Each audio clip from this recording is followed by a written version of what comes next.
এক দুষ্টু বান্ধবী ধনী গৃহবধূর মুখে পেট্রোল ঢেলে দেয়, তারপর লাইটার জ্বালিয়ে আগুন ধরিয়ে দেয়। মুহূর্তেই গৃহবধূর মুখ আগুনে পুড়ে যায়, কিন্তু সেই দুষ্টু বান্ধবী আগেই নিজের চেহারা বদলে গৃহবধূর মতো করে ফেলেছিল, কারণ সে অনেক আগে থেকেই চেয়েছিল গৃহবধূর জায়গা দখল করে ধনী স্বামীকে বিয়ে করতে, যাতে বাকি জীবন বিলাসিতায় কাটাতে পারে।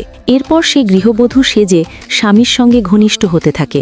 একই রকম চেহারা হওয়ায় স্বামী কোনো সন্দেহই করে না, অথচ আসল স্ত্রী তখন সোফার নিচে লুকিয়েছিল। সে সাহায্য চাইতে চাইলেও সুযোগ হারিয়ে ফেলে। এরপর দুষ্টু বান্ধবী তাকে চুপি চুপি সরিয়ে ফেলে।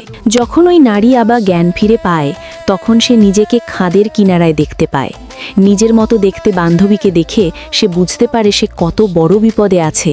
এমন আরও দারুণ গল্প পেতে আমাদের চ্যানেলটি সাবস্ক্রাইব করুন।